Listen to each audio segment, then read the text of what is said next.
Okay.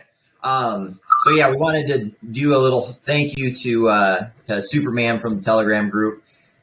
He's just awesome. Went above and beyond and decided to get a bunch of decals printed up. Got these really cool EverReflect hoodies produced, and we have a few extras that our team, now that we have them in hand, our team will be discussing some options for additional promos and giveaways. So, but wanted to welcome everybody here. Thank you for being here on a Sunday. I'm EJ with my partner in crime, H Unit. He's definitely the better looking of the two. Has a face for radio. Oh, stop. You're going to make me blush. Oh, I should. So, one thing that we wanted to go over really quick, we do see that there's obviously a huge surge in the number of people coming into the Telegram, and that is amazing. And thank you so much for everybody, as that is all organic growth. We are not paying shillers. We are not doing we're not paying the Telegram call channels.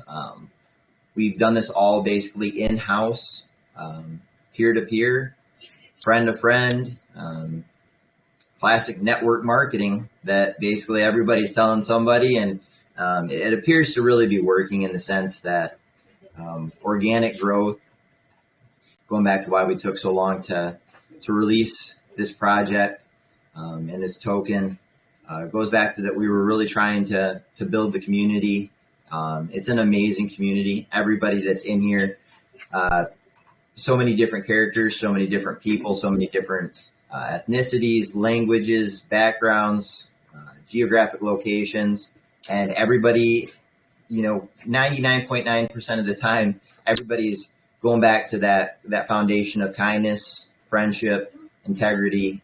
So we thank you for that. One point that we did want to address this morning, the whitelist, because we know that we're getting a lot of, obviously, people that won't be able to be on that whitelist for pre-sale. So one statement that our team put together is just that the whitelist exists to provide liquidity for the project, period. Pre-sale liquidity to get this little birdie out of the nest. So that's why it's low, for one. That is why we are using Pink Sale to collect that liquidity. It's gas for the vehicle to move and fuel the rocket ship. That's it. That plain and simple. We just basically needed liquidity to be able to add to Pancake January 20th. That's why it's there. I've said it a number of times that the project plan and math formulated by myself and my father, Frederick, and my brother, Adam. But it goes back to just trying to make the starting line as close as possible. We understand that we're going to get stuff wrong, and we will apologize, and we will tell you guys right away. We apologize if we could have gone back in time and made the hard cap max by 0.5 BNB. There's a lot of things in retrospect that we could definitely tweak and have done slightly better, but all this math was put together in early December, not knowing if we would have this kind of organic growth, not knowing if we could even fill 195 BNB, to be honest, because there were so many other similar projects being released that we didn't know. We were seeing complete emulations of EGC's launch, which was 450 BNB, not hit soft cap.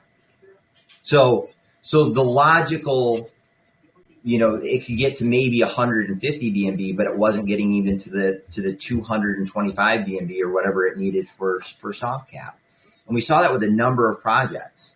So 195 became the logical number. Plus, it wasn't taking a ton of the BNB in pre-sale. We were just getting enough basically to get the liquidity and to get it started.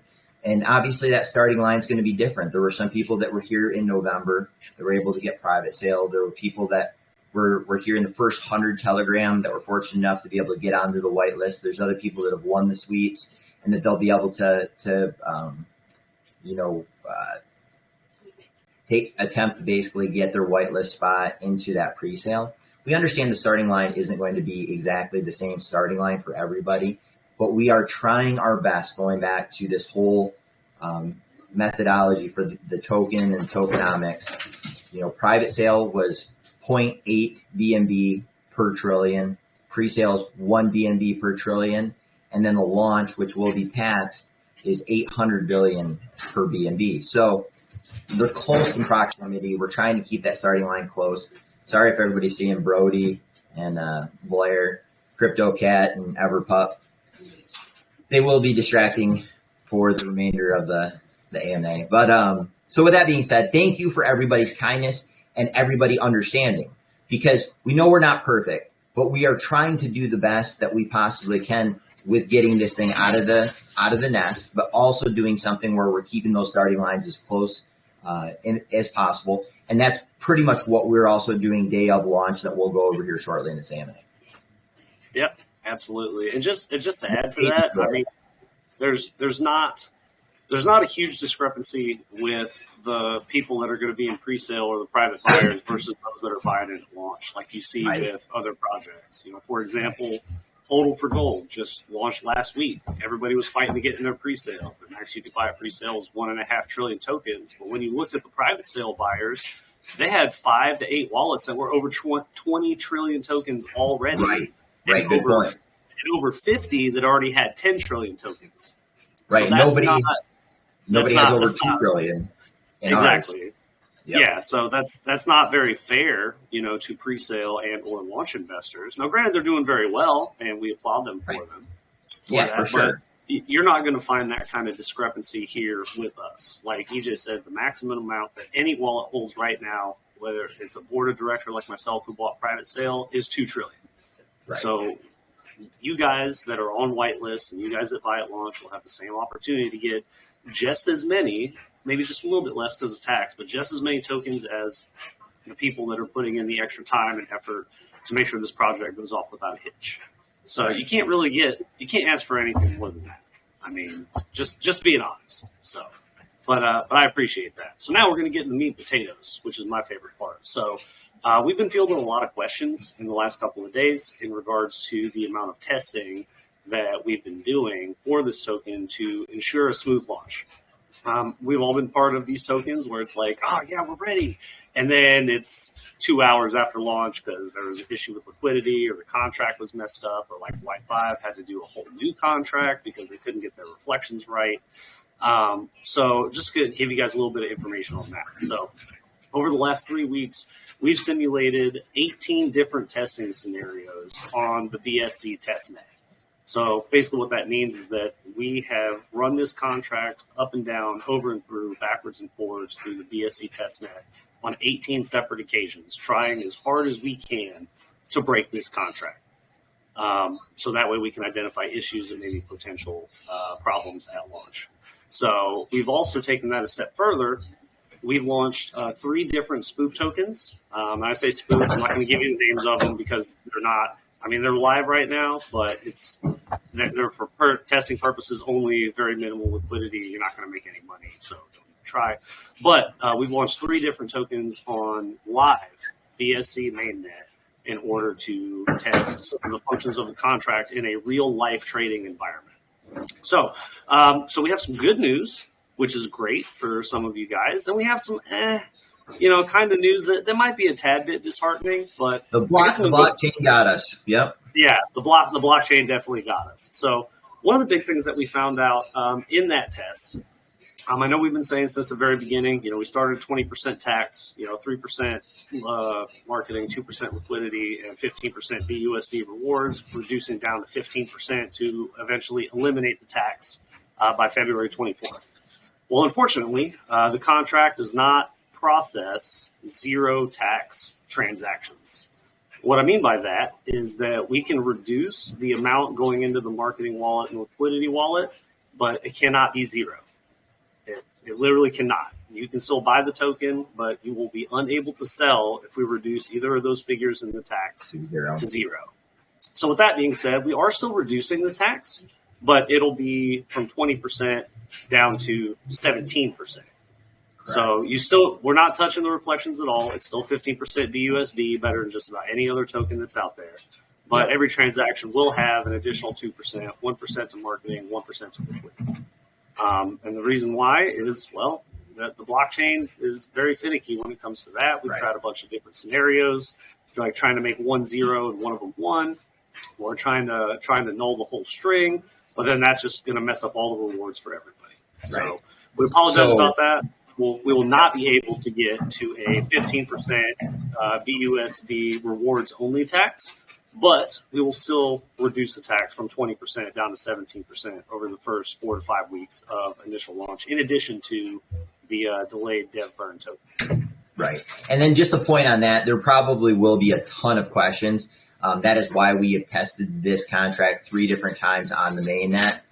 Every single one, we've tried to take it with the way that the contract is written, we tried to take it below 1 so that we could have a fraction, say 0.0001.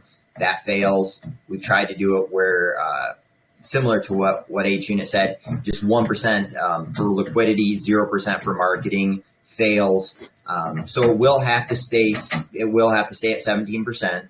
It will be reduced down from 3% to 1%, 2% down to 1%. So the tax total reduction of 17% will happen a bit faster than what we projected for February 24th. We will have all of the websites, all of the copy, and all of the white papers updated today.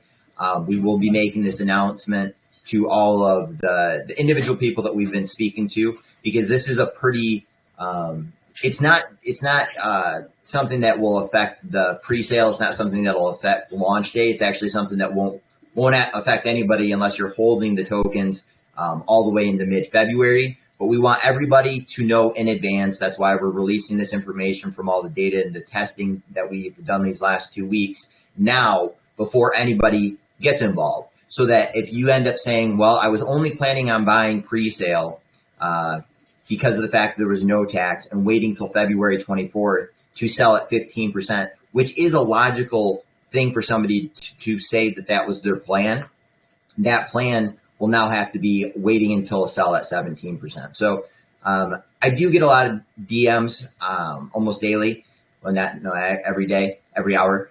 So if anybody does have questions, you can DM me. I might be a little bit slower. Before, I was trying to respond to everybody within 24 hours. It might not be until 48 hours now that I can get back to every direct message. But ask the questions in our group. Our admins and our board are very informed on this subject matter. And we apologize. But that's going back to the legitimacy of what we're trying to do here, going back to the integrity. As soon as we ended up basically having, we had actually hired a couple other smart contract writers, had been discussing this with a number of other devs. Are there things that we could try, but every single time it fails, you can buy it, but you can't sell it? And so then, unfortunately, that is not the safe product that we as a team are going to be able to put out there. And when everything's said and done, you're getting the information now. So this will be another one of those, PR in advance that we're trying to get out information, because as much as everybody talks about FUD, and there is, and we get it, FUD is just basically a product of something that can be resolved with education or knowledge. So our key with this, of being transparent as we can and being upfront as we can, is just to give you guys basically the knowledge and the information in advance to be able to make a wise decision for yourself, for your family, for whomever. So great job with that, Ancient. Appreciate it. Yeah, and so now we can move on to the good news.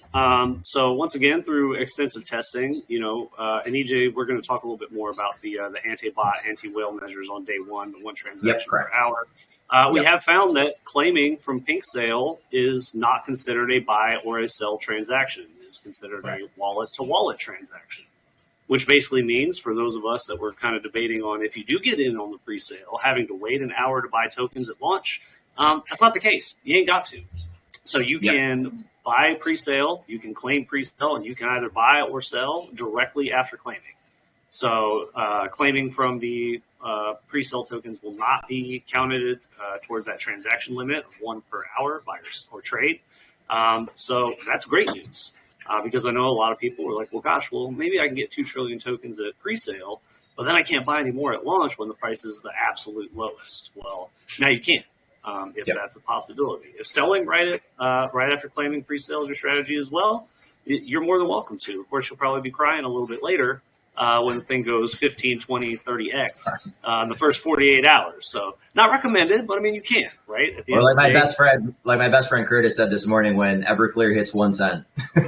yeah. Boy, wouldn't that be great? Boy, I'd hire Elon Musk to drive me to Mars. That's what I would do. 400 trillion ain't in circulation. Yeah, it ain't. Mathematically impossible.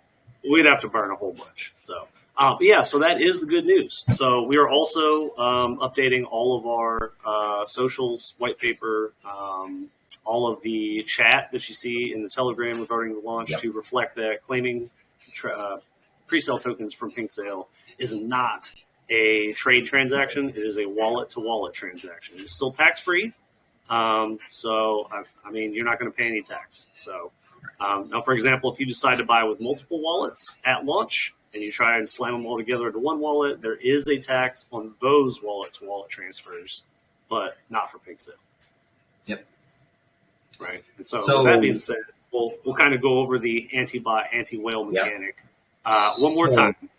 Yep. So for the first 24 hours, and this has been tested on the mainnet with a token with our team, who I just want to say this, that like the amount of BNB that our team has sacrificed to test these other tokens, you know, I understand that like a BNB seems like it's just like, oh, it's no big deal. It's one BNB. But, you know, for a lot of people that is a significant impact. And we've launched 3 of those on the mainnet with using the platforms, with just adding our own liquidity, with using the anti-bot. So we've spent a good chunk of, you know, in the range of probably 12 to 15 BNB just testing all of these. And I'm OCD about this stuff. I still stay up late at night. Like I told these guys I was going to bed last night at like 11 or 12, sat up on my laptop till 3 in the morning going over one of these mainnet test tokens that we're going to end up testing one more aspect of it today because my head will ding that like, oh, maybe that would work. So for the first day, the first 24 hours, we are using anti-bot. The anti-bot will be set up so that for every trade, so that is the terminology. It's not a transaction. It'll be a trade. So for every trade starting the moment of launch, for a buy or for a sell, you then go into a 60-minute vesting window, we'll call it, or a 60-minute delay period, cool down. Yeah, 3,600 seconds for each wallet. So if, for example, right at launch, H unit is buying 1 trillion or 100 billion or 2 trillion, 2 trillion being the max, that wallet, specifically that one wallet, not another wallet, just his wallet, will have to wait 60 minutes to make another trade. Now, if I wait 15 minutes from launch and use my wallet to buy, that wallet then has to wait 60 minutes. Now, this hasn't been attempted from any other project that we know. And there's a lot of fun. And there's a lot of people that are saying this is crazy. It will never work. Well, we've tested it. It did work on the mainnet. The only wallet that will be excluded, there will be one wallet, and that is the dividends wallet. So the only transactions that you will see during that 24-hour period that has the ability to basically sell multiple times throughout the day that will not be restricted to the 60-minute trade window is the dividend wallet, so that reflections are going out. So keep that in mind. 60-minute trades, buys or sells for each individual specific wallet. With that being said, here's the next. We might as well have called this the FUD AMA because the first 24 hours will not allow Honeypot testers or Honeypot websites to confirm that we're not a honeypot. So, warning going into this, everybody needs to know that if you run that test, because a honeypot will indicate whether or not there's the ability to buy and then sell instantaneously of a token. Because we're going to have the 60-minute vesting window, you will not be able to test that. You will not be able to check a buy and test the liquidity within that 60-minute window. All these governors will come off after 24 hours. So if there's trepidation, if there's nervousness, if there's worries, we're going to most likely delay the CMC listing until January 21st for that reason. And we're doing something that nobody's attempted. And the reason we're going through all of these jumping through all these hoops and doing all these things differently is still goes back to the small holder. We want the $50, the 0.1 BNB wallets to have an opportunity to buy right at the launch and to be able to purchase throughout the day at launch. There will always be the 2 trillion max, which will be taxed, which will be approximately 1.6 trillion that you'll be able to do per trade. But this hasn't been attempted. We're going into basically new territory that nobody has tried it before, but we're being transparent. We're making sure that everybody's aware well in advance so that if you know, hey, I just bought, but now I can't sell. We know it's working. That's the plan. And we did it. We tested it with our team, and everybody was like, oh my gosh, I bought, but now I can't sell. Mm-hmm. Oh, wait a second. Yeah, that's the way it's supposed to work. 60 minutes later, you could sell. 60 minutes later, you could buy again. This is all going back to what I speak about with my good friend Tango at Tango Crypto, is that we're trying to slow down this world. Crypto moves at such a rate that people don't have time to process what's happening. That is using fear in so many ways to be able to drive the market. And that's why we've taken 3 months to launch this. That's why we ended up posting it on Pink Sale December 20th. That's why we waited a month to do the pre-sale, build community, build friendships, let the teams be able to build rapport with a lot of people in the community to see who we are so that there's trust.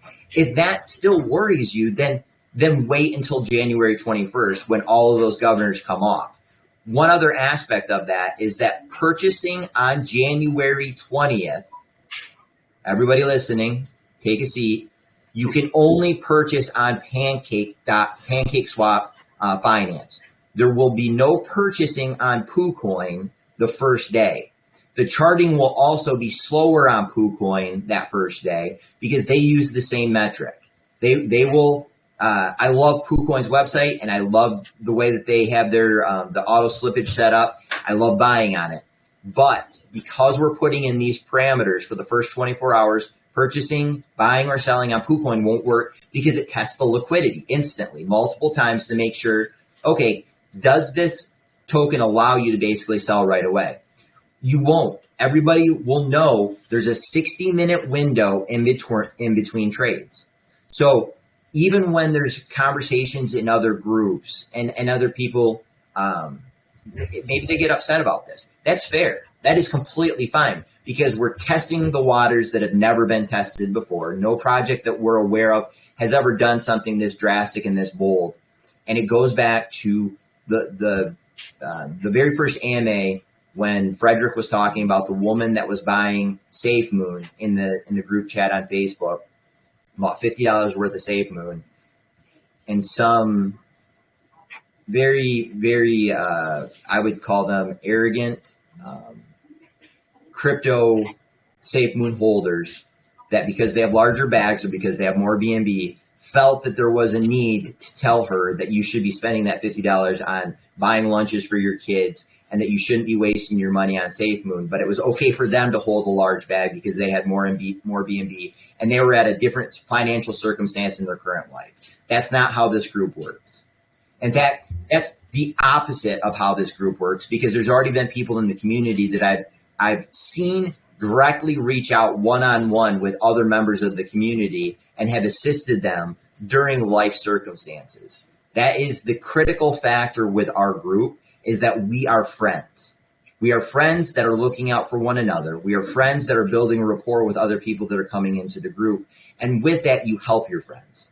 You don't just jump into a social media chat and start spreading a bunch of toxic conversation with your group of friends. You would never do that with your core group of 5-6 buddies that you're in a text message chat because they're all over the country. We want this to be like that. We want this to be a group of thousands of people that you feel like you're going in and having a one-on-one conversation with your old roommate in Chicago and your best friend that's out in California, and then the buddy that, never picks up the bill when you go out to dinner that lives in Ohio.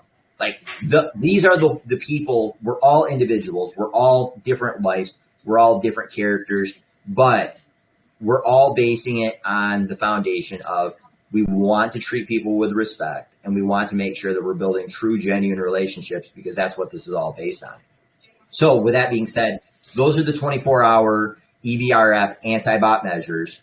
No poo coin, only pancake. It will say we're a honeypot. So prepare yourselves. People will say, you can't sell. Nope, you can't. The system's working. You can't buy. You're right. The system's working. In 60 minutes, we'll be in this chat all day long, and there's going to be some people that won't understand. Be ready to basically assist, as a lot of you in this group are very, very educated in this space. A lot of you are very, very knowledgeable in this space. A lot of you are full of integrity, and you're here to help others. And many of you are much smarter than us. And that's the brilliance of having this inner circle. And you are. We're not claiming to be the smartest guys. But I tell you what, we will bust our asses over and over to work harder than just about any other team that you will ever meet.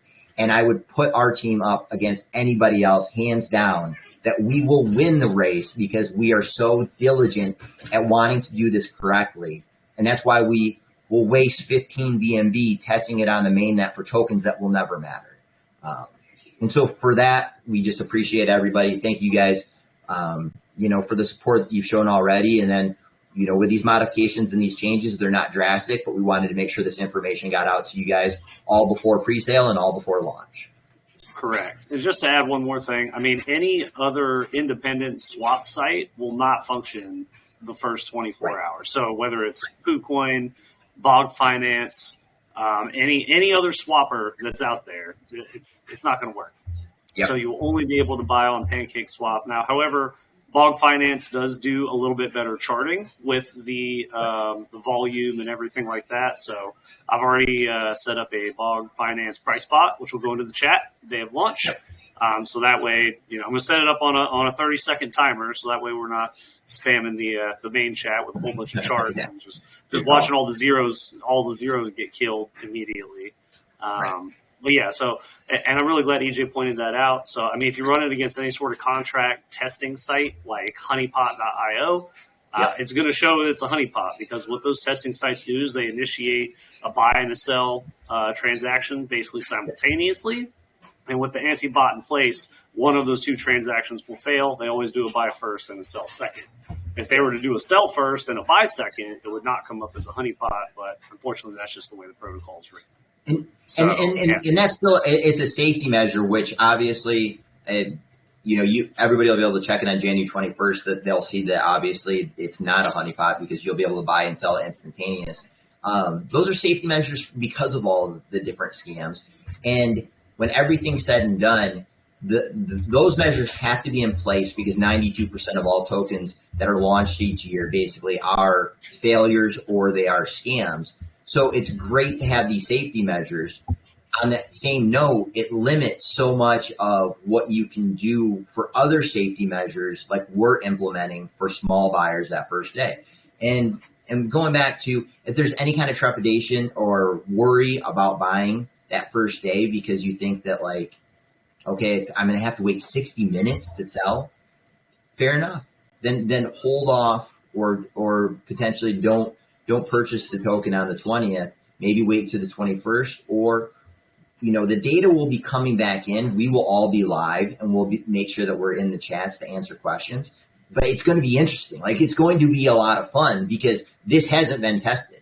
If we set this standard, this is something that I think a lot of projects will probably modify, tweak it, kind of like what we've done with SafeMoon and EGC, tweak it to make it a little bit better. Maybe it should run for 6 hours. Maybe it should run for 12 hours.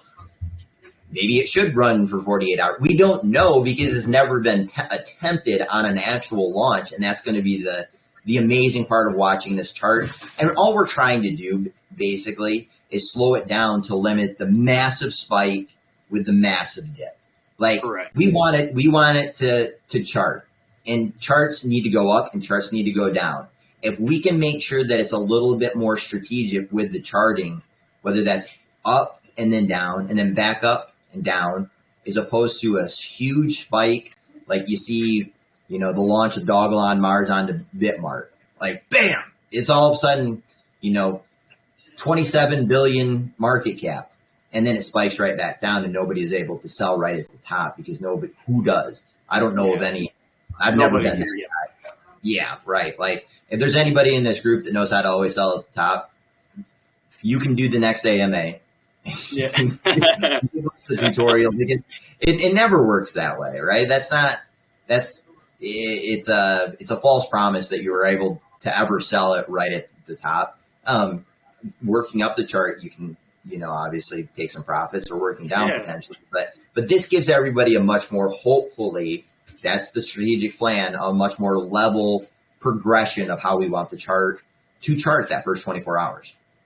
Yeah, absolutely. And I mean, like I said, we'll be doing it all day, lunch day. I'll be sitting here. I'll be shouting out the market cap milestones as we hit them: the 1 million, the 5 million, the 7.5, Right. 10, 15, 20. Right. I mean, it's and there are going to be some sells, like EJ said. I mean, there are people that basically their whole investing strategy is to buy it pre-sale and dump it 2 or 3x. Well, that's fine. I mean, everybody has their own methodology of doing things to secure profits, which is why a lot of us invest in crypto, is to secure profits. But I don't potentially foresee any huge dips like you see with a bunch of other projects. And if there are any dips, then our community is going to be waiting in the wings to snatch those dips up very quickly.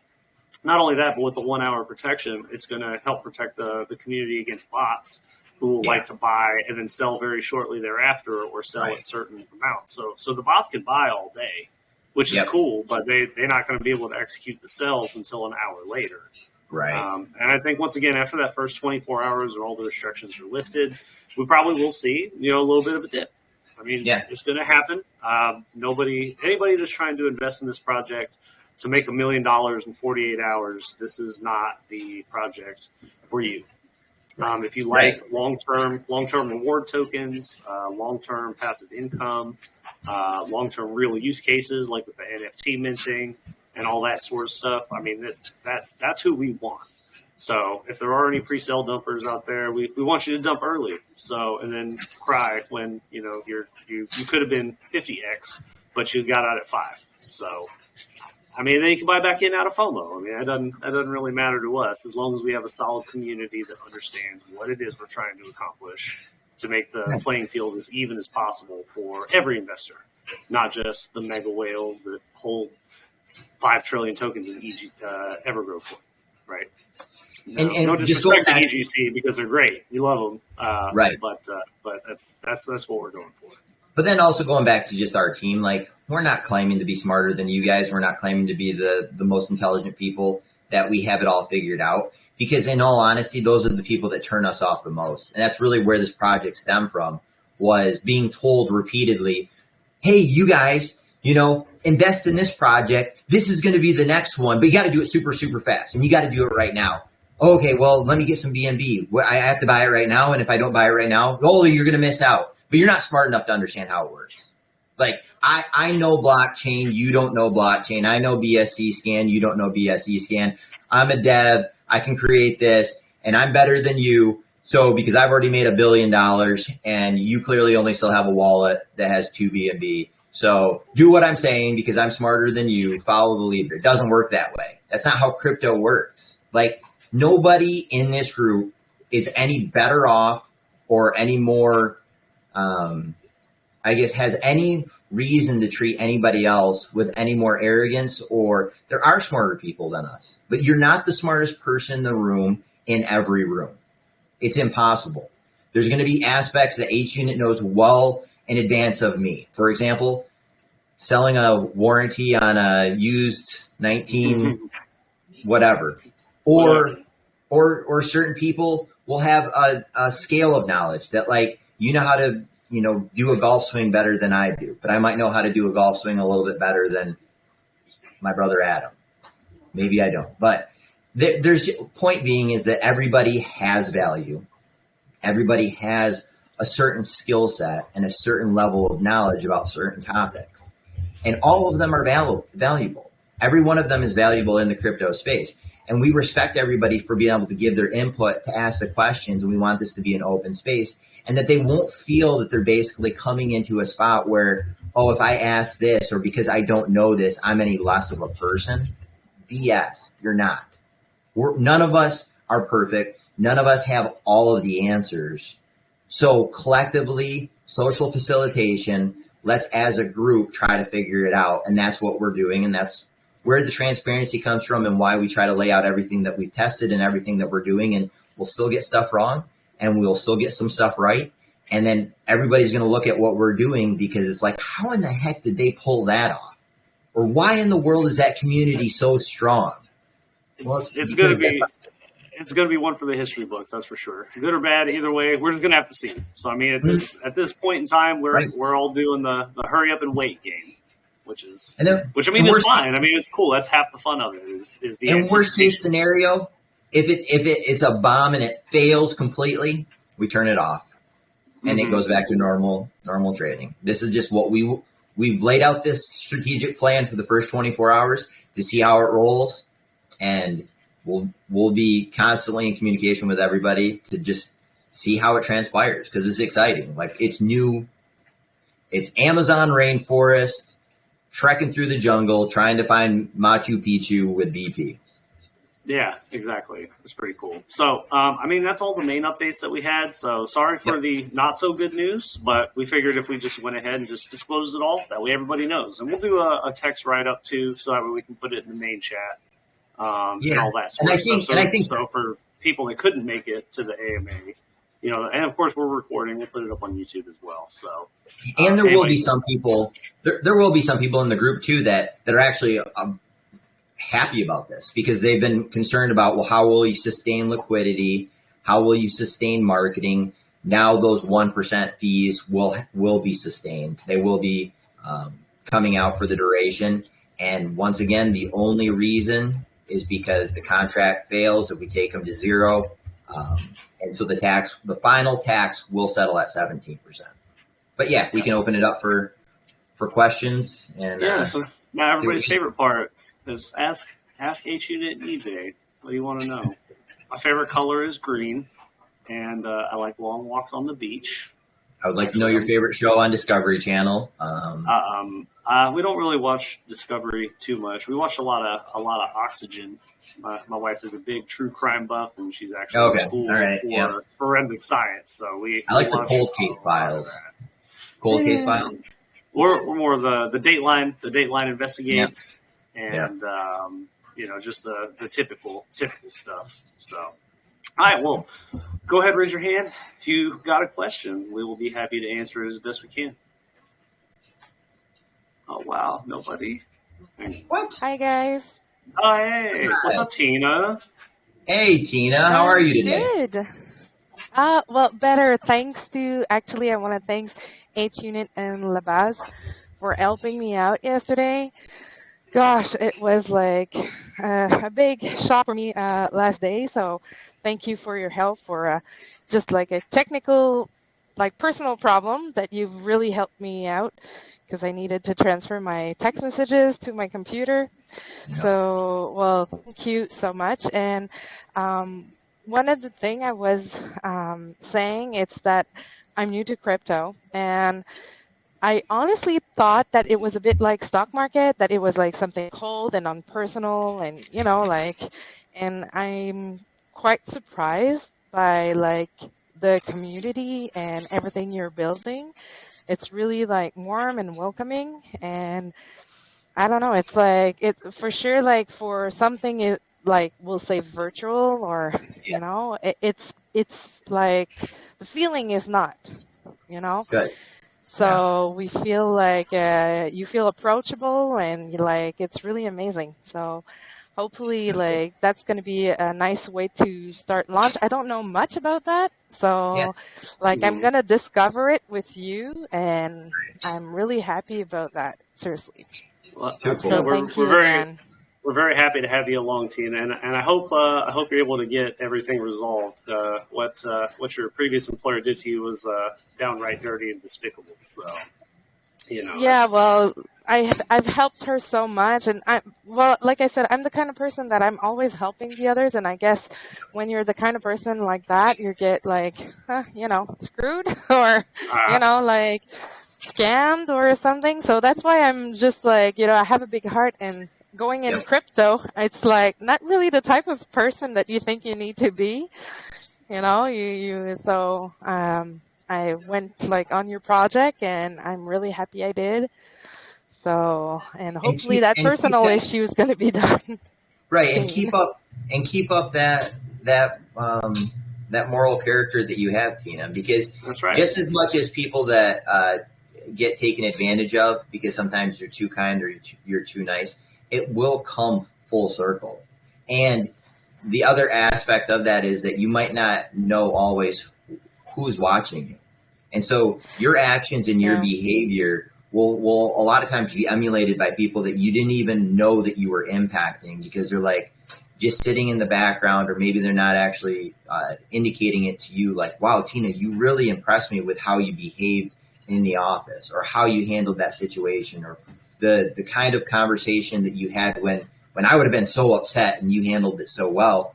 And going back to, the rest of the community, it was, so I have an iPhone. So then somebody that needed to jump in to help you with text messages from a Samsung, and that there's multiple people in the community that are like, shoot me a message. I got you. We'll figure this out. That's what we want, because everybody has adversity. I've said this on multiple AMAs. Adversity is only a test of the person that you are currently and who you're going to be in the future, and how you handle that adversity. You can grow so much and make such great strides through adversity. You just have to look at it as, this is an education on how I'm supposed to behave in the future. And this is also something that I can use to my advantage. I love the concept of U.S. Marines, and some of their mottos talk about how we strive for adversity to become stronger, to serve and protect our country. That's what we should be doing as individuals, in communities, and with families, and within just groups of friends, because that's what we're missing. COVID and going all virtual. We should always be doing that for our families. Right, always. And we want this to feel like a family. That's right. Well, thank you very much, Tina. We had so much adversity in our life. We lost three children, and I would say that it won't stop me. And my other kids that are there, they need me, so I will always be there. And that's the reason why I don't want to be rich. I just want to be having quality time with those kids, because they are in my life, and I'm lucky to have them, because they're gifts, so so we'll continue to follow you guys, and I'm really, really happy to be part of that experiment. Well, for me, it's an experiment. So, thank you, and have good luck. And I thank you again, H-Unit and Labaz, for helping me out yesterday. Anytime. Thank you. You have a wonderful Sunday. Thanks, guys. All right. Our friends over at Tango Delta, what's up? You can speak. Dave. You got me there? Yeah, there you go. What's up, buddy? What up, Tango? Like a massive shout out, but I want to say God bless you, Tina. I've lost one too, and I know what it feels like. So your prayers are coming from Tango Delta 6 and Tango Crypto. We love you. Keep your head up. On top of everything else, guys, though, I just is it anybody else, or does it just feel to me like we're watching the spin up to the greatest movie that's ever going to launch, and we don't get to see any previews. We just get to hear all the excitement. I am so stoked about this 60-minute cooldown for the first day. I'm just my hands are shaking right now. I feel like, is it midnight yet? And I still got another 24 hours from midnight tonight. I'm gonna have a pot of coffee ready. Like we're ready to go. So That's cool.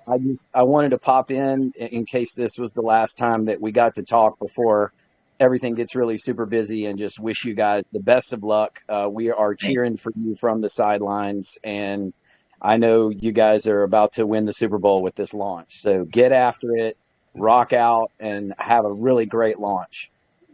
Awesome. Thank you. Thanks. That means so much. See, that means so much. We appreciate you guys being part of it and all that. So Yeah, you can vote with your crypto wallet. You know.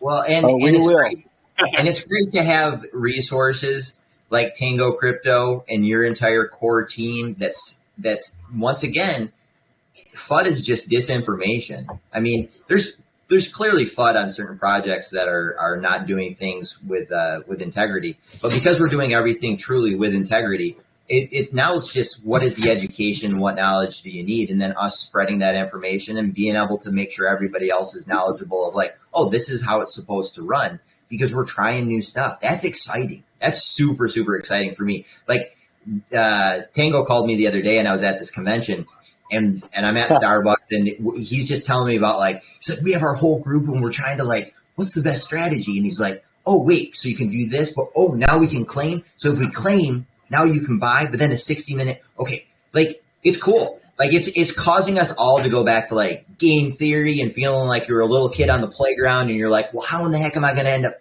You know, maybe I should go over here and play hide and seek and try to find this hiding spot. And then he's going to, it's literally making us feel like, because we all know that those are the rules for everybody for the first day, that it's safe because it's basically just in place to help everybody. And going back to the only wallet that's going to be whitelisted and not restricted from selling that day is the dividend wallet. There are no other wallets that will be able to make more than one trade per 60 minutes. Nobody, none of us, none of the board, not myself, not Fritz, not Adam, not Brody.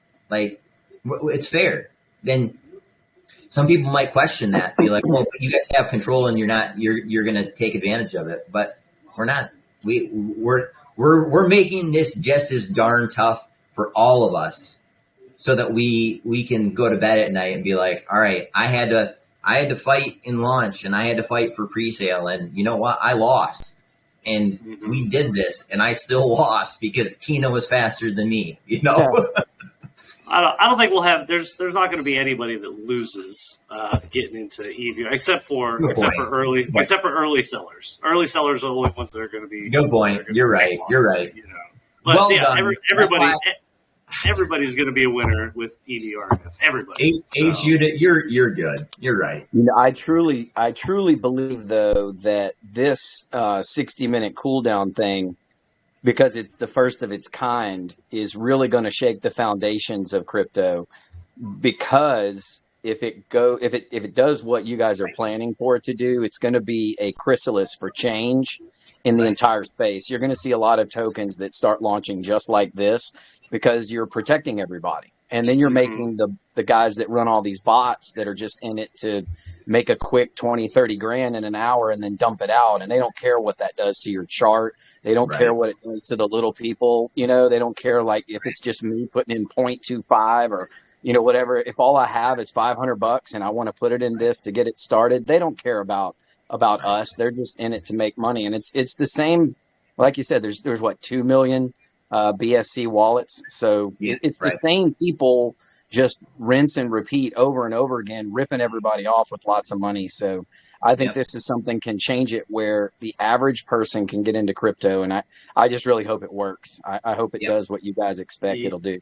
You and us both. So we will find out very shortly. But all the tests have been positive. And like EJ said, I mean, we've spent upwards of 12, 15 BNB of our own money to make sure that this tests out, so that the person with $500 or half a BNB or whatever can actually invest and feel safe with their investment. That's the big thing. You got to make the community feel safe and provide a quality product. Yep. Awesome. Thanks, guys. Y'all have a good one. Hey, I appreciate you stopping by. You bet. All right, Sir Danny Lee, you are up, my friend. What you got for us? Sir Danny Lee, you are unmuted. Or you're still muted. There you go. Oh, What's up, thanks. bud? Hey, not much, guys. So, I'm a long-time pre-seller. I'm like a huge EGC whale and, crypto, like, and all that stuff. I'm a giant whale, and I love what you guys are doing here. But I got a quick question. So, I do a lot of, security work, and I see under the contract net, it says anti-bot baby token instead of reflect token. So, I was kind of wondering what that's about. So under That's the yeah, yeah. under I know BSC exactly score, what you're talking about. That's basically the template that we purchased from Pink's. That's the name of the template that we purchased from Pink Sale to generate this contract. Once the contract goes live and launches, if you pull up the contract on BSC Scan, it will say EverReflect. But that is just the name or the title of the contract, because since we're using Pink Sale, that's where we bought it from, and that was the name of it. We couldn't change it before launch, but once it launches, if you plug everything into BSC Scan, it'll show EverReflect, not Antibot Baby Token. And it is the same template that the income token, so that they've used basically the same. The Antibot Baby tokens via Pink Sale are the reflection tokens. That is their template. So then if you go into the because they didn't write it either. It's from a Open Zeppelin repository, so you can go in and actually look at each specific part, track it back to Open Zeppelin where the template originated from, and that's just the name of it. That we didn't change it, in all honesty, because we've been saying, and it's in the white paper, that this is a template, and we wanted to do that because we thought it was safer than taking a dev that was writing a handwritten contract, because during the kind of the December timeframe, we saw so many of the handwritten contracts try to launch and then fail. And then it was like, all right, we're delaying it a week. We're going to delay it 2 weeks, because we're smart enough to know that we're not smart enough to try to do our own handwritten contract, in essence. Yeah, absolutely. Gotcha. Okay, understood. All right, thank you. Yeah, thank you, man. Absolutely. Yeah, thanks for coming by. I've seen you in the crypto chat quite a little bit, so hopefully you can make some money with our project too. Yeah, definitely. Thank you. Thank you. Awesome, man. Appreciate you. Cool, dude. Okay. Yeah. All right, James. What you got, James? Hey guys, sorry about that. I was curious. So the hard limit is 2 trillion on the buy, correct? The first transaction, is that like the 2 trillion, the max that you can put into Pancake Swap, or can you put like 2.5 and get the full 2? Nope. After So the tax? It's 2 trillion two pre-tax. Yeah, 2 trillion pre-tax is the max transaction. Yeah. Okay. All right. And then and we will be recommending this a lot during the launch period, is to make the EVRF, when you're typing it into Pancake, to make that the dependent token. So to do that, you would put the decimal point 000 at the end. That usually allows the transactions for buys or sells to go through a little bit easier, because then the 2 trillion .000 makes the EVRF the dependent, and then it'll draw the BNB that you need out of the wallet to be able to make that purchase, if you're trying to purchase that much. In a lot of cases. And adding the 000 to the token, not the BNB, will allow the BNB to fluctuate with slippage, not the token to fluctuate with slippage. Right. Exactly. Perfect. Good question. Thank you, guys. All right. Yeah. So right. I've been following this for a while. So this is my first time attending the MA. So I'm going to say this. What you guys are doing in this BSC space is totally cool. Like, never had this before. I think you're going to pull it off. You're going to pull it off. That's awesome. Yeah. I certainly hope so. Thank you. Trust me, I'm kind of mind blown. This is like, I've been listening from the starting, and now I was thinking, wow, this has not been done before. So this you guys, what you guys are doing, like, you guys are going to be the issue of BSC space, like, from now to a year, and I'm sure of that. And right now, after this MA, I'm gonna call your project. I have a call channel actually, so I'm gonna call your project, like, have my members joining here, like, cause no one should actually miss EverReflect. No one should miss this. No one should ever miss That's this. awesome. Absolutely Thank you, not. James. Dude, you literally are the people that those kind of comments like let us sleep at night, because all of us are working so hard to try to make sure that we're doing this to the best of our abilities, and constantly just trying to test it to make sure that it's safe and that everything will flow the way that we project it'll flow. And we all know that the blockchain loves to lock doors on people. It's just the way that it's so finicky. But man, like that, just knowing you saying that just gives us so much inspiration, and just Yep. think like it's massive. I can't tell you how much we appreciate you even saying a few kind words, because I have seen you here for a long time, and you have been in a lot of these AMAs and in the group chat. So thanks for sticking Yeah, around. you deserve that. You deserve it. You deserve it. You deserve it. You deserve it. Yeah, we appreciate So- your support, James. That's Yeah. awesome. Did you have another I question? was going to ask one question actually. Yeah. Yeah. The limit is going to be for the first 24 hours, right? Then it gets Yeah, the limit is only for the first 24 hours. Okay. So I was actually going to say, and if this actually proves off well, I was going to recommend to just leave it off to like a weekend. Like if it's actually possible to leave it on for like a weekend. Like if it plays off For as much. multiple days. Oh, yeah, the protection. Yeah, I mean, we tried.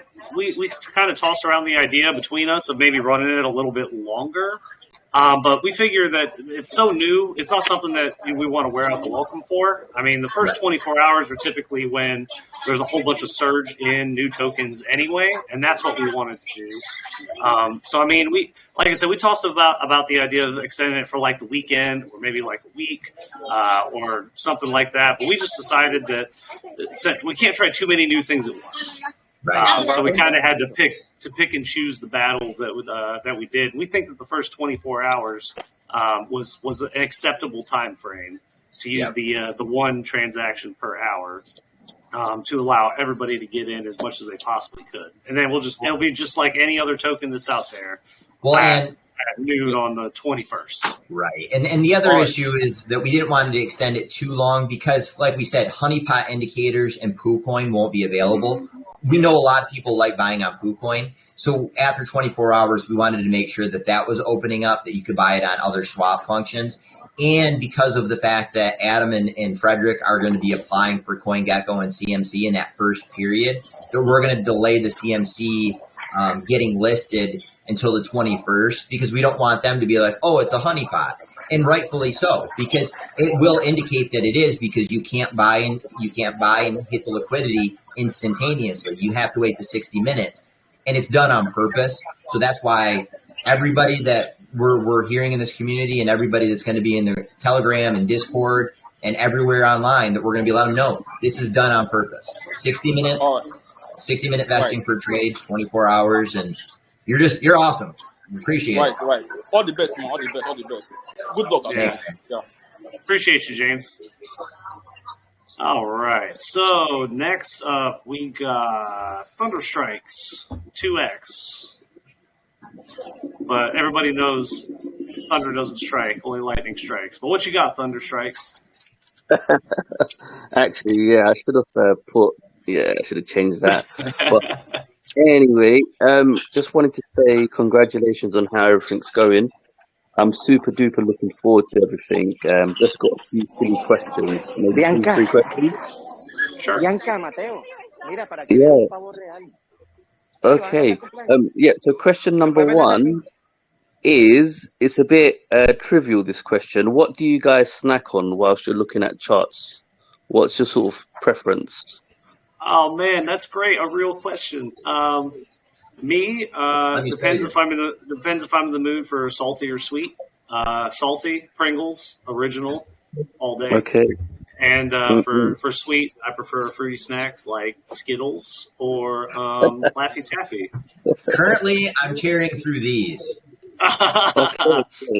Yeah, nice. Cookie dipped ice cream. Those are super good, by the way. Those are really good. I had some too.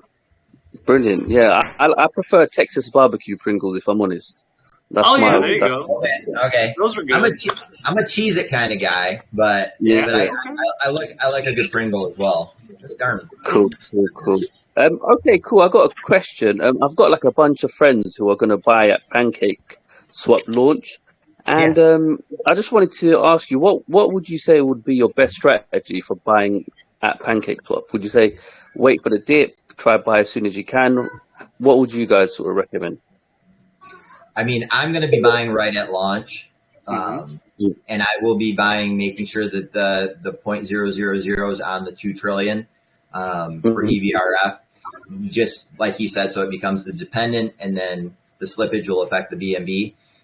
Then, to be honest, we don't know. That's kind of the beauty of, we tested it. There was only 12 of us that were buying and selling for the small test on the mainnet, and even that was kind of fun. Like, it was kind of cool to be like, oh man, well, what's your strategy? Or, oh, I didn't buy until 5 minutes after, and now I can, I'm a little bit delayed from the person that bought at launch.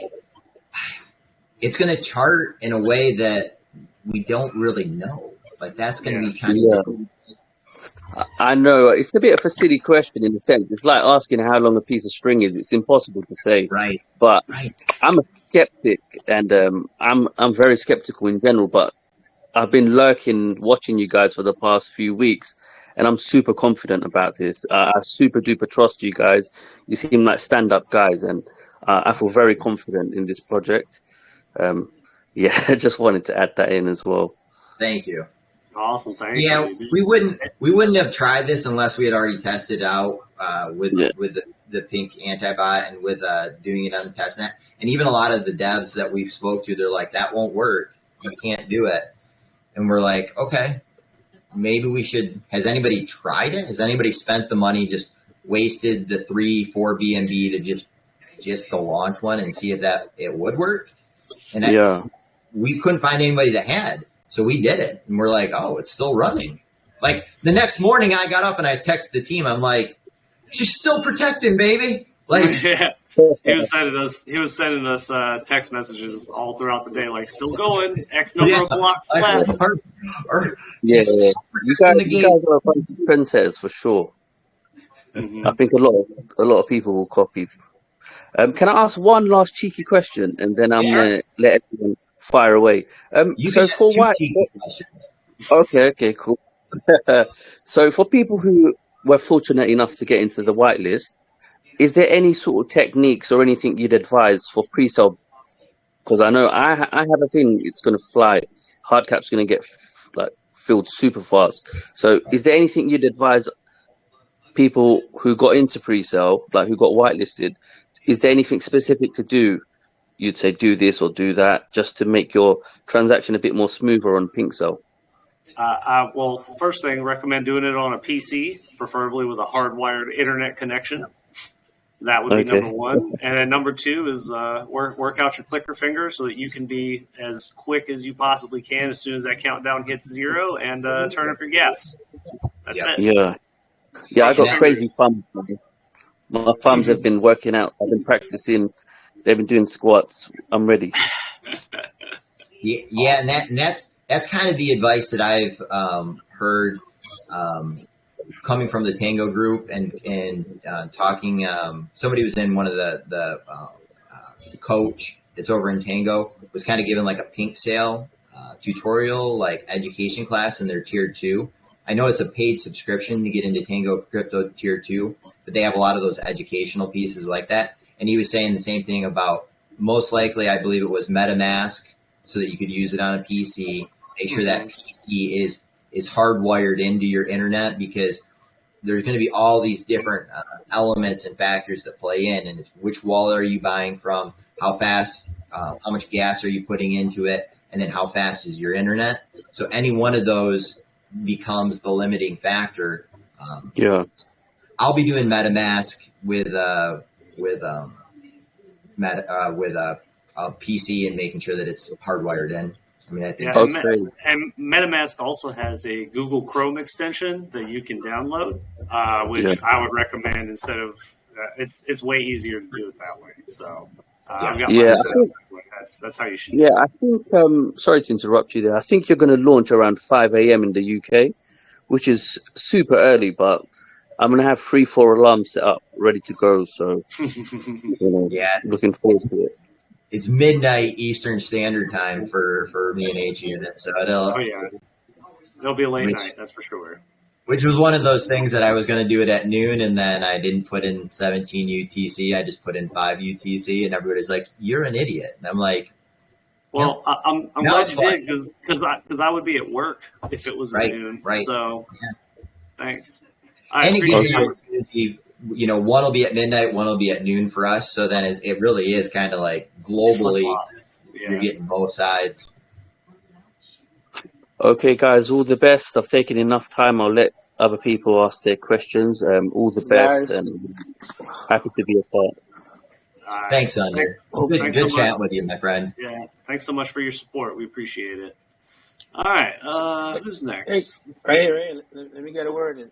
Go Hey, ahead. what's up, guys? Thank you, man. I checked out the white paper. I'm pumped. I'm excited. I've been in a few plays. At it for a year, so. But I checked out the white paper, and I'm excited about that third quarter. Can you give us a little more insight on what you got going on as far as like the NFTs, the staking, and everything else that's coming around that period? Yeah, so first utility will be the EVRF BSC chart, similar to PooCoin. So you can utilize EverReflect for digital ad buys. But that third quarter will be super exciting. Staking, we put down staking, but we're not implementing a true strategy for that yet because there's a couple of other discussions we're having with other projects about potentially partnering for our staking purposes. So that is not as I guess the foundation for that is still getting built. For the NFT live event ticket minting, though, that is the part that me coming from the large scale event industry, coming from event marketing and then digital marketing, I mean, I'm pumped. I mean, I've been helped set up vehicle displays at the Final Four and college football playoff, and then pretty much every large event that you can think of that's sports related, to Lollapalooza, to Electric Forest, Bonnaroo, Coachella, all of those large scale concert venues. This capability of taking a ticket and being able to mint it, similar to the QR code you'd get from Ticketmaster, and the ability to then track secondary market ticket sales, I think this is real world blockchain implications for the everyday Joe.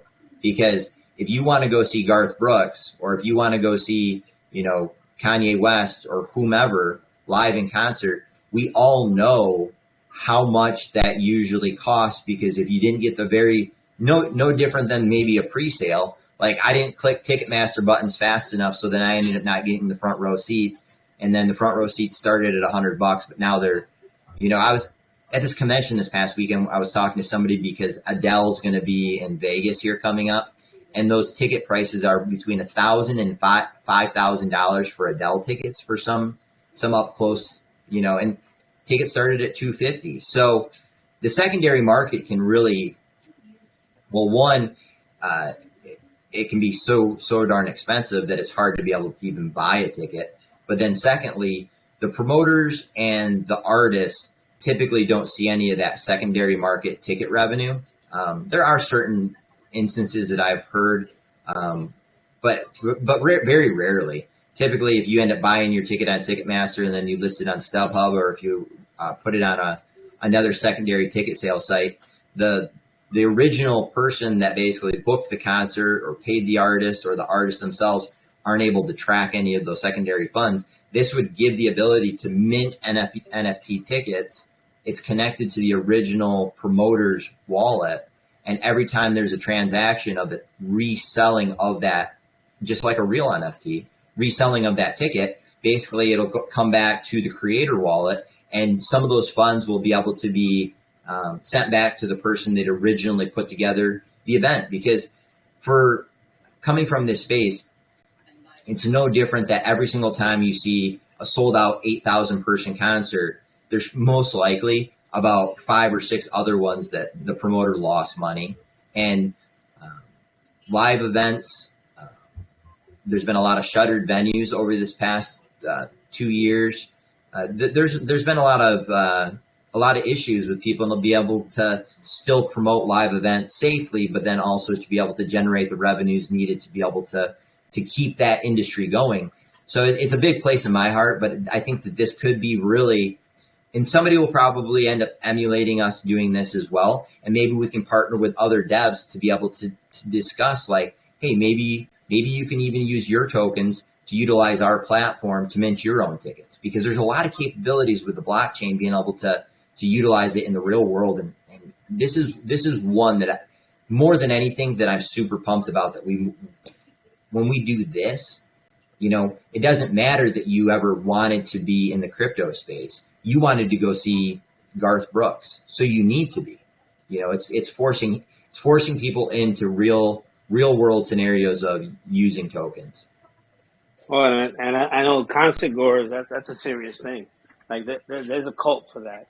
And Yeah. I've been to concerts back in the days, Ozzy Osbourne, you name it, and I want to save that ticket. So now that you have an NFT, a ticket, you Right. have the actual NFT of that ticket, and people will Right. buy that. I've seen tickets sell online, used Right. tickets. Right. So that's powerful. Right. Yeah. Because That's you think awesome. about it, and then it can't really, I mean, obviously, unless the whole power grid goes down globally, then it can't be technically, it's going to always be there in existence. And you think about how, like, if you had saved a concert ticket from, say, U2 when they first did their small tour in 1982, like, that goes for a ton of money. So amazing if you were to get an artist that's just launching and doing our NFT platform because they're not big, then they blow up. And then 10, 20 years from now, you have, I saw so-and-so at the intersection in Grand Rapids, Michigan, but when they were only performing for 100 people, and now they're performing for 100,000. That's powerful stuff. Yep. Very exciting. Yeah. Thank you. Yeah, appreciate your question, Crypto Ways. All right. Where's my list? There we go. All right. Crypto Bull, you had your hand up for a little while, and then we'll go ahead and do Nick, and then Coach. I see you there with your hand up, so we'll get to you, my friend. Crypto Bull, you are up. What you got? Hey guys, nice to meet you face to face. Well, at least I can see your faces. That NFT stuff is pretty amazing. I didn't realize the impact it could have, and that's pretty neat. But I had a question. So, as you know, in the blockchain space, sometimes there could be issues. There could be transactions that failed. For that hour, have you guys come across how your contract works for a failed transaction? Will it consider that a transaction or not? It will not. No, it's only on completed transactions. Okay. So as long it's only successful trades, and then once a successful trade takes place, then basically the governor will say can't estimate gas fees, and then that's when you have to wait the 60-minute window. Yeah. So if you try to buy $2 trillion at like 5 minutes after launch, and your slippage is 49%, but the price goes up 50%, and your transaction fails, you're not going to have to wait an hour to try and buy it again. Okay, it's only on successful trades. Okay, that's good. That's the main thing I wanted to clarify. But yeah, thank you very much for everything you guys are doing, and an incredible opportunity here. Thanks. Thank you, Crypto Bull. Appreciate it. Boy, that'd be a real kick in the pants, right? Oh, my transaction didn't go through. Now I got to wait an hour to do it again. Yeah. Well, the nice part is with our mainnet test. I think that happened with T, where he was initially couldn't make a trade, and then we all ended up trading, and then like 5 minutes later, he's like, I can do it. All right, like, Coach. Yeah, you would. Coach from Tango Delta Crypto. What's up, buddy? Welcome. Glad to have you. How y'all doing today? What up, Coach? Hey, Coach. I've been kind of busy doing a class on Presale for the sellers in our I district, heard. wanting to get a pre-sale. So I missed the beginning, but I do. You just answered the question about one of the ones I had about failed. I was going to make a statement about failed transactions not counting as a transaction. Just covered that. But I do say I am very happy fellas like you are in this space because y'all share a common goal with me about teaching. And I do appreciate y'all shouting out to me like y'all did. I do appreciate it. I'm just glad that other folks are teaching like we teach. That's all I wanted to say. Oh yeah, Well, we appreciate you, Coach, and yeah, I mean, give credit where credit's due. Coach, you can't just enter into the chat and not give the people a little nugget of information about what's your strategy for Pink Sale. Can you disclose maybe a trick? I don't want all of them. We don't need the whole toolbox. There ain't no trick when you're working with somebody else's app. You just got to do what their app says. Now, there is something somebody said today that rose a little concern in my mind. They said there's a rumor spreading that if you click y'all's pre-sale address and send B&B to it, that you're gonna cut through all the BS. Well, I'm gonna let y'all know right now. If you do it that way, you just donate B&B to people, and they're gonna say thank you, and you ain't gonna get nothing out of it. Yeah, very true. I'm gonna tell you right now, don't send no B&B to no pre-sale address on Pink Sale. Just don't do it. Yep, agreed, 100%. Actually, that in and of itself is a token of knowledge that I'm glad you brought that up, because that is very true. Do not send B&B to the pre-sale address. It will not do you any good. It will not circumvent the system. Like Coach said, we're using another company's platform, so utilize it how they have it set up. Best strategy that we found: hardwired with a PC using Meta. Yep, that's it. Well, thanks for stopping by, Coach. We'll see you in the Delta Tango crypto channel. Well, you guys drug something out of me anyhow. I don't know how you done it, but so y'all have a great day. All right, we appreciate you more than you know. Thanks again, Coach. Absolutely. All right, Nick, you got your hand back up. Here you go. Nick Papa G. What you got? Hey, guys. Nice to meet you. Thank you for the time. Appreciate it. Absolutely. A couple of clarifications on the pre-sale. So I understand if I'm not selected, I know there's one more drop of whitelist coming tomorrow. If we're not selected, then it's after 2 hours if the hard cap's not reached. You're going to open it up to the general public. Is that confirmed? Yep. Yeah, perfect. Okay, great. And then if I am able to get on the pre-sale through whitelist or not, what's the claim process going to be? Is that going to be at launch when you're going to liquidity will swing over? Yeah, we won't be able to claim until we have liquidity in the project.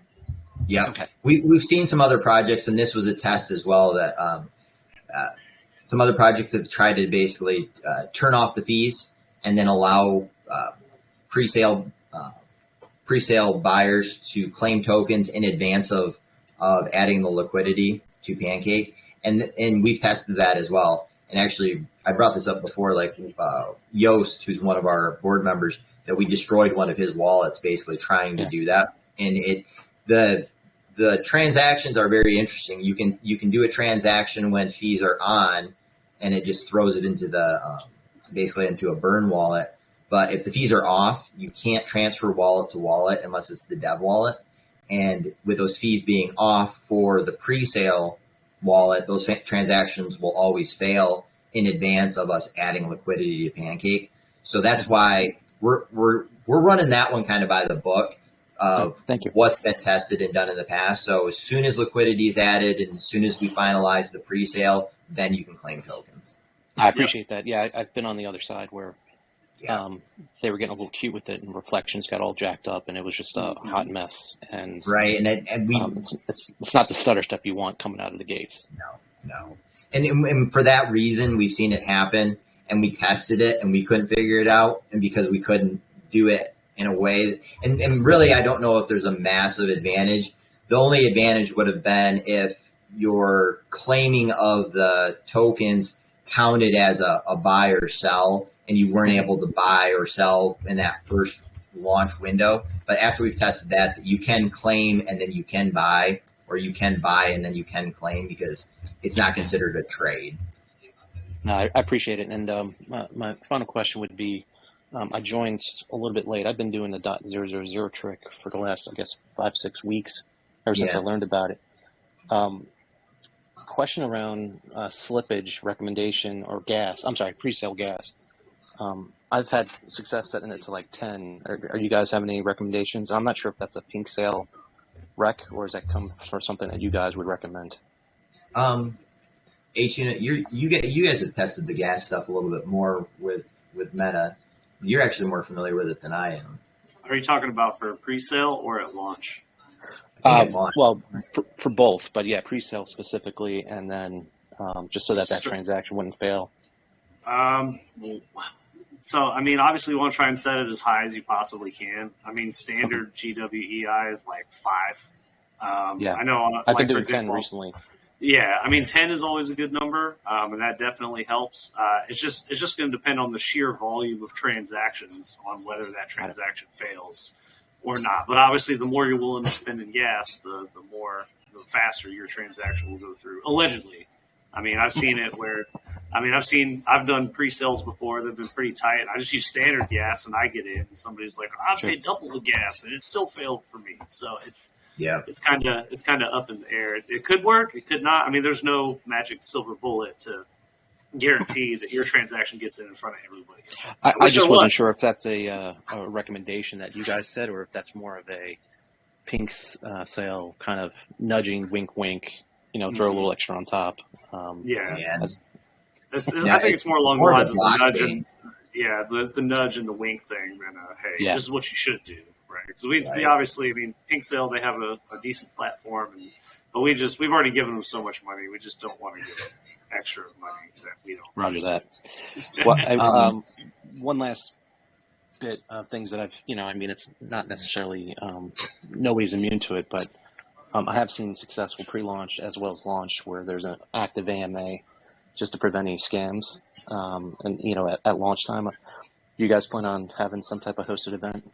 Oh yeah, we'll be closing our main chat, and it will be strictly AMA for launch. And I'm glad you brought that up, because we are already getting scam groups in Telegram that are automatically adding some of our members, telling them that you want to whitelist. If you get added to a group because you want to EverReflect whitelist, it's a scam. So get out, report it, because we're not making any announcements as far as wallets and who won whitelists and all that sort of stuff. You have to check the Pink Sale. So if there's any other groups to try to add you, if anybody DMs you asking for your wallet address to add you to the whitelist, anybody says they can add you to the whitelist, just block them immediately. It's all scams, and they're only going to get more prevalent as we get closer to pre-sale and to launch. So the EverReflect Telegram, the EverReflect Official, is the only EverReflect Telegram. Yeah, we've made some announcements about it, and to make sure you're checking the contract address, making sure that you're reading the pins in our official chat. And in all honesty, there's been probably 5 Telegram groups and 4 tokens that have already been launched. We're not ignoring it by any means, but we're not giving it a great amount of attention because of the fact that they don't deserve it. And even though we're making sure people be aware of it, but for us to spend the energy to try to get frustrated about somebody trying to emulate our project versus us being back here testing and doing other things that are more beneficial with our time, that's why we're not giving them basically what they're trying to get out of us. We'll make sure we announce it as a scam, but they won't win. We know that. Not at all. They never do. A bunch of losers. No. I mean, and unfortunately, there's folks that may fall prey, and unfortunately, that's. I mean, it happens all the time. Hey, I know you guys have got other folks. I just wanted to say thank you for the time. I appreciate the accessibility. Looking forward to being on that last round of 50. Hint, wink, wink. Yeah. And nudge, nudge. Best of luck. Thank you. I will say this as well, that he makes a very good point in regard to some of those other projects, we're not using fear as a tactic. We're not using, you have to hurry up, you have to send BNB ASAP, you have to rush and do this. We're slowing down the process. So if anybody is new to the group, or if anybody is speaking to other people that are in the group and they're like, hey, hurry up, you got to do this because you can get a whitelist for EverReflect if you do this in the next 30 seconds or the next 5 minutes. No, you know right then and there that it's not real, because we have done everything so slow in crypto years and so strategic that we're giving ample time. Same thing with the 17% reduction. Same thing with the testing of the mainnet tokens of what a 60-minute trade will be. We want to give everybody ample time to make ample decisions or honest decisions for themselves, and to evaluate the information that they can make strategic plans that you don't have to feel rushed. We do not want to rush anybody. We don't want to use fear as a tactic. And that's why we're giving ample time in crypto world of people to be able to make a decision, you know.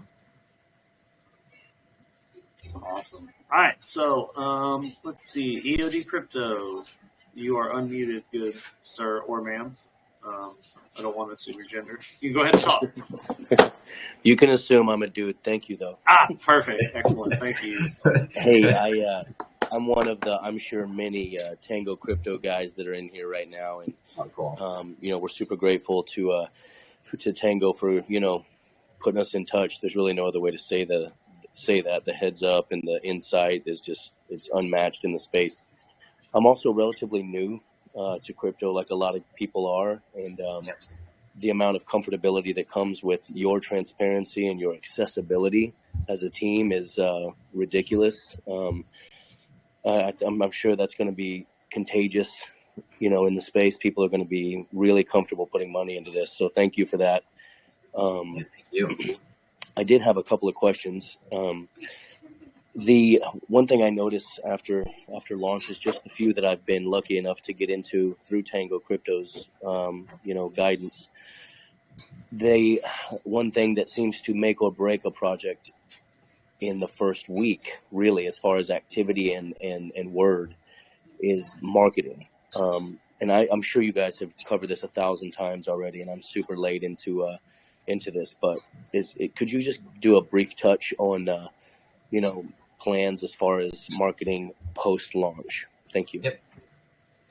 Yeah, so we actually have a group of admins, but they're basically our marketing division, in addition to Stu, who's from the Orion agency. We have basically every press release goes up to 580-ish outlets, including Market Watch, including this next press release will go also to Yahoo Finance, and in addition to just 500 other outlets globally. The strategic plans that we have in-house for promotions via, I think there was Coin Sniper. I know that we're doing some stuff with Reddit. I know that we're doing some stuff via Twitter. Every admin, so I've been a marketing director for a number of years. One of the things that we do different with our marketing funds is that each individual that's a part of our core admin marketing team has the ability to access all of the resources for our the marketing that we want to end up doing. Let me mute that. So every individual will also be, in essence, purchasing marketing with BNB, so that on the day of launch, especially, that you will see us in multiple spaces and in multiple locations. That also includes some of the strategic partners that we have, kind of like Tango. Tango's made it pretty clear that he's a supporter of the project. Mobile Trades, I know, has brought it up when questioned, but getting guys that are like that as well in the YouTube space, because they're the ones that we have similar ethics of how we want the space to be treated, knowing that, all right, this is explaining why this token is used for this utility, or this is how you get onto Trust Wallet, or how you get onto MetaMask. Those are the guys that, same with Coach, that they're teaching other people that are new into the space, and that's where we want to have the target market that we're trying to reach. It's going to be consistent for a long period of time. There's not going to be this huge, all right, we got a New York billboard, and then it's done. It's going to be consistently doing what we've been doing. As Tony Robbins says, repetition's the mother of learning. It's repetition.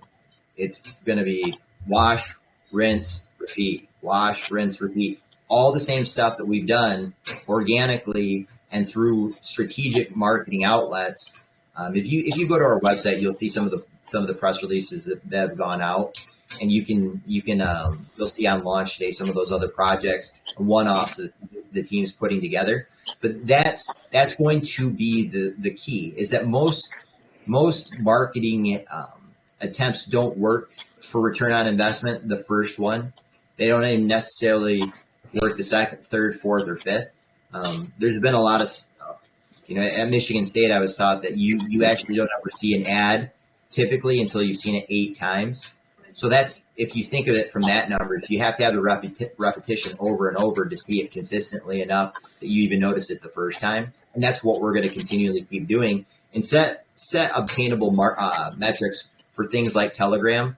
We're not going to ever go down the space of shillers. We're never going to go down the space of unless it's potentially H unit doing an AMA with a legitimate call group. Those are about the only ones that we're open to. If it's just straight up bots spamming to try to get people, we'll never be in that space. I will be moving forward, spending more time in Discord and seeing what other things that we can do in that space. But that's kind of a roundabout of all the marketing that we have in place.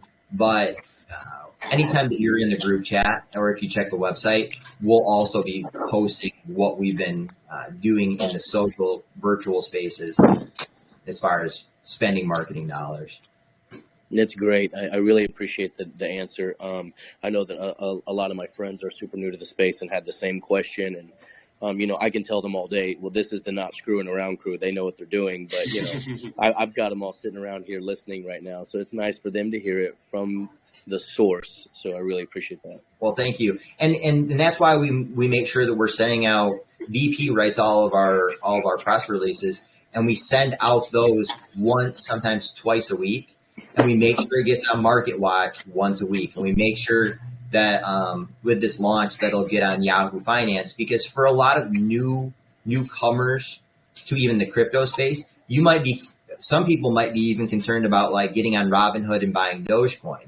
So if you're still kind of wondering, like, I don't even know if I want to buy Bitcoin on Robinhood, it's a big jump from even Robinhood to be like, listen, now you got to download Trust Wallet and switch it over from Ethereum to the Binance chain network, and then get some BNB in your wallet. But you're going to have to go through this process. And once you get it in there, it's probably smarter to buy it on crypto.com. You got a crypto.com account as well, but then you're going to transfer it over to the lower. There's a lot of steps, And, Yeah, it is. And once you get those steps, that's where the nation of EverReflect comes into play, of teaching another person how to get meta, take a break. Teach them how to get trust, take a break. Show them how to get the network, take a break. Because it's a lot of steps. And that's where the power lies. That's where the market segment that we want to hit lies. And doing more tutorials and videos on YouTube. Actually, Stu called me the other day because I owed him a video. Hopefully he's not watching. That shows the whole process of getting everything and buying a EverReflect on Pancake or buying it on KuCoin. And we'll have all those tutorials as well that you can just flip it over like my brother does to his buddies that he works with. Be like, just watch this video. This is how you do it. This is the how-to. And, repetition. Yeah, it's definitely, it's reassuring having a team that's so upfront. I really appreciate it. We're super grateful to have the opportunity, and Tango, put me onto you guys, and by default put all of them onto you guys, and you guys are doing such a good job of putting yourselves out there. For the past couple of months pre-launch, I'm sure we would have seen you regardless, but it gives us the overwhelming confidence that you guys passed the scrutiny of Tango Crypto's vetting process, and that just takes all the weight off your shoulders. Like, okay, well, here we go. So Tango Crypto and, Coach and Mobile Trades, they've literally changed me and a couple of other guys' lives for our families financially with this kind of guidance. So we really appreciate him and them and you guys. And thanks again, man. I'll see you on public launch. Awesome. Thank you. Appreciate that. Sounds good. Appreciate you stopping by. Oh, lots of Tango Crypto folks in the house today. That's awesome. Very All cool. right. Let's see. Tevin, you've had your hand up for a little while. Go ahead and ask us a question, Tevin. I hope it's a good one. Hey guys, I just want to say you guys are really setting the bar for every other project after you guys. If they don't go to your guys' level of how you guys are doing things, then it's not a good project in my opinion. So, well done. But I'll make it quick because I'm sure other people have questions. Someone else asked earlier if they got lucky enough to be on the pre-sale, that when they would claim the tokens. So that would be if pre-sales on the 18th, you'd claim on the 20th at launch. Correct. Okay. Yeah, and then 36 hours later. Right. And then that will count as that claim will not count as a transaction. You got it. Right. Correct. Because Awesome. we're no longer using the term transaction. The term moving forward is that you can do a trade. So that was something actually that H Unit and I discussed the other day, just to try to add some clarity. So with the anti-bot, we will be implementing it. You can claim, and then you can make a trade, a buy or a sell, and then a 60-minute vesting window. And then after that 60 minutes, that wallet will basically have the opportunity to make another trade. Roger that. All right, guys. I really appreciate it. I'm pumped, as well as 114 other people in here. So awesome. Thank you. Oh, there's 114 in here? Okay. Thanks, Tevin. Appreciate it. Matt, you've had your hand up a little bit. Matt, what you got going on? Hello. I had a few small questions. Maybe it's best that I just loop them all together into one. Sure. But I've been listening to this chat for a while and mentioning how you mentioned how you've been testing the token on mainnet. And then another thing that I heard was that you basically did a copy paste of a pink sale rewards contract, the same one that income token did. And so my question is, given those two facts, did you guys at least tailor it and customize it? Because I've seen more tokens than not that do a copy paste contract. And then whenever it goes to launch, you see transaction IDs repeat themselves anywhere from 2 to 4 times every time somebody sells. And I'm not sure if that actually hurts the token value or if it just breaks it into separate sell transactions that then cause people to panic because they think that this wall of red is a sell-off. But in your mainnet testing, have you identified and adjusted that if it does happen from this copy-paste contract? Well, H-Unit, because that's kind of the contract selling back on it. Yeah, that's the contract selling back on itself for rewards, and it will break it down into 3 or 4 transactions. I mean, sometimes if it's a very minimal amount, it'll only be 1 or 2 transactions. If it's a big amount, it'll be 3 or 4 back to back.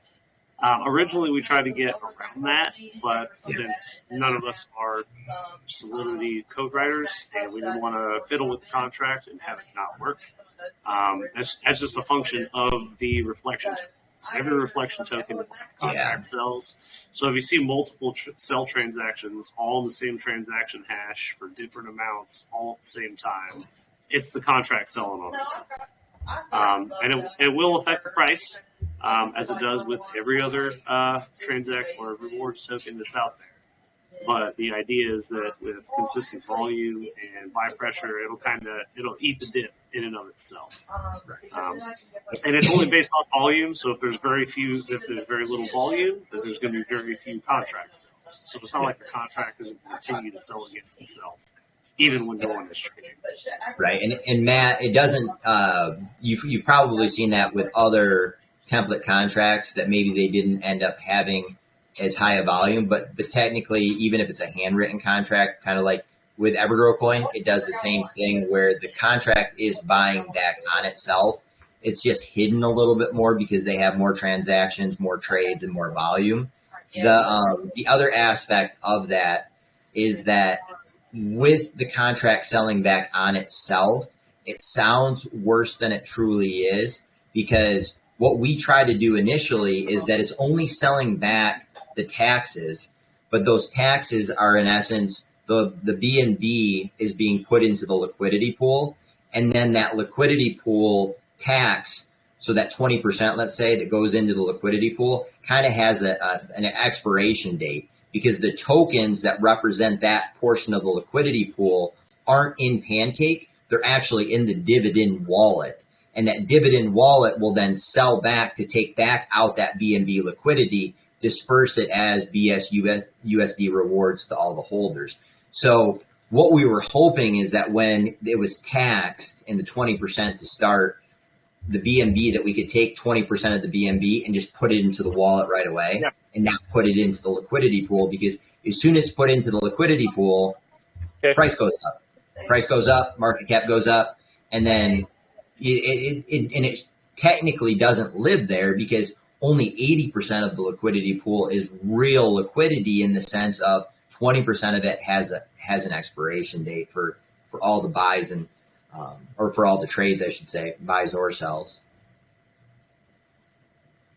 Okay, I appreciate the explanation. I was just seeing how your contract tested out and how it's going to function. But yeah, I do believe that it doesn't directly affect the price. Just that, however, some contracts work their magic to hide it. People that like aren't listening right here would be less inclined to stress out if they saw less transactions. And it will hurt. It does hurt the price. It does. Like, there's no a contract. Every reflection token sells back on itself right now. I don't know of any project that pays out any kind of other than maybe if it's a pure like a safe moon. But then, but if it's going to reward in a reflection like BNB or BUSD, all reflections have to sell back on themselves, and all of them will hurt the chart, and all of them will hurt market cap, because that liquidity, like I said, that 20% of the liquidity isn't really targeted for the liquidity pool. It's targeted for the rewards that are being held in the dividend wallet for EVRF that'll eventually be sold back to the contract to pay out the reward. And it's the only way that other tokens kind of quote unquote can say they hide it is generating positive volume. It's all based on the number of people that are holding it and the number of people that are actually purchasing the token. So when you're at 1,000 holders, it's much more, much more, I guess you could say, impactful to the chart, because the liquidity pool is lower. Once you get up to 50,000 or 100,000, like 120,000, like EGC, it's not as much of an impact because it's diluted. The liquidity pool is so much bigger. There's a really good YouTube video that I like to watch talking about liquidity pools basically being like a bucket of water, and the guy will put in a golf ball, and that's like a trade, and it doesn't affect the liquidity pool. But then you take a basketball and you drop it in, and that's like a big bag buying or selling. And that really disrupts the liquidity pool. And that's kind of really how it works. And it will, selling back on the contract will affect the liquidity pool more in the first day, the first week, the first month than it will once you have more holders and you have more basically volume. Yep. And that's, we tried to change that. Trust me, that was another one of those that tried, couldn't do it. We weren't. Yeah, okay. I appreciate the answer. If somebody ever could figure out how to do that, that would be amazing. It'll be massive. I just don't think the contract will allow it based on the way the blockchain's set up. Yeah, it doesn't matter the order that you put the solidity tax in. It has to be that the tax. Well, going back to dependence, I believe that it would work on if the EVRF is the dependent, then it's always the dependent, right? But you need to figure out how you can split it up so that you're saying, I want 80% of it to be EVRF dependent and 20% of it to be BNB dependent, and then make all 4 of those basically line up. It's something like that with the math. Somebody out there's probably listening. They're like, this guy's an idiot, but I'm along the right lines, because it has to be something like that where it never, basically the buy never, or the tax never goes into the liquidity pool. I don't know. All right. Well, officially, Sam, you are up, and then we'll take another couple questions, and we'll kind of wrap up. I got a couple of things I need to do. And 2 hours, right? Yeah, we're a little over our time, but that's as always. Hello, guys. Hi there. Just wanted to come and chat. Hey, Sam. Hey, Sam. Hello. Hi. Yeah, just wanted to come on just to speak to you both, EJ and HUnit, just to say, like, you guys are doing a wonderful thing with this project, and obviously something new you guys are trying in terms of the first 24 hours and protections you guys have in place. So it's going to be interesting to see how that works out. But I'm all for it. Something new, something, to try and do, see how it goes. And, if you guys pull it off, that would be amazing as well. So good luck on that. Thank you, Sam. And I've been here since the start and been listening again, just want to come in and just say hello and speak to you guys. Yeah. And, I've seen the group grow from when I got in, I think 250 all the way to over 3,000 now. So it's an amazing organic growth as well. So that's good to see. Just best for the project, best wishes for the pre-sale and the launch. Hope everything goes smoothly. And I'm going to be here for a good long while. Thank you. And Awesome, officially, man. Sam, he is one of those guys that's been here a long time, and we've had a one-on-one conversation going on just between the two of us for a long time. And those are the people that we just appreciate and are so thankful and blessed to have, because, genuine humans, and those are the friendships that we're striving to find in this space. So thank you, Sam. Really appreciate it. And it's not even, and it's not just that, it's like you guys as well take the credit as well, because you guys have been transparent and interacting with the community and just keep everybody informed of what's happening, like the testing and the plans you had and things that had to change. So the transparency from the team as well is what makes the community, and that's how it's all grown. So that's an amazing thing to see as well. And I think that also added benefit to the project in how much some people are now like committed and trusting the project as well. Right. And I mean, no project's perfect. There's always going to be bumps and adversity. We're just trying to make sure that we're testing as much as we know how to in advance. When some of them work, we'll let you know what the successes are. When some of them fail, we'll let you know what the failures are. And then everybody is on the same page, because now you know as much as our core dev team. You know what I mean? Like everybody has all the information, and that's just how I like to live. Yeah. I mean, I've always been an open first person. Yeah, everybody's informed. I'm well informed from the stuff like what you guys are doing, planning. So that's why I don't really have much question. The only question I do have though, obviously in BSC scan at the moment on the blockchain, there's obviously the couple of holders already on there, like from private sale and that. When you guys do launch, I'm assuming that trade isn't going to be enabled straight away, so people don't accidentally add liquidity by mistake. Is that right? Yep. Correct. Yeah, cool. Yeah, I assume that would be the case. Yeah, so that's cool. Yeah, just wanted to ask that. But apart from that, man, just have a good pre-sale, have a good launch. I'm guessing pre-sale on Pix is going to just zoom by. So good luck to everyone that gets whitelisted, and all the best for the project. Awesome. Thanks, Sam. Much appreciated, bud. No worries. See you guys, man. Take care, man. See you guys later. See you. Thanks for the support. Awesome. All right. Son of a bit. Brett, what's up, man? What you got? Hey, what's going on, fellas? HUnit. What up, Blind Frog? That's what I was going to mention, man. I really don't have a question. Mystery at the Blind Frog Ranch. So I was just asking the question, what other weird shows you guys watch, man? I already know all the stuff about this project. Love this project. Hey, what you guys are doing is awesome. So I'm really excited about it. Whether I get to buy in whitelist or not, because I'm lucky enough. I was early, as you know. I'll still ape in at launch. But I just want to know what kind of weird shows you guys watch, man. Because I watch weird stuff like that too, AJ. Yeah. Well, I mean, obviously, Curse of Oak Island. Now it's Mystery at Blind Frog Ranch. I've always been a huge Ancient Alien guy. So, I mean, that doesn't surprise me. We're not alone. We've never been alone. Right.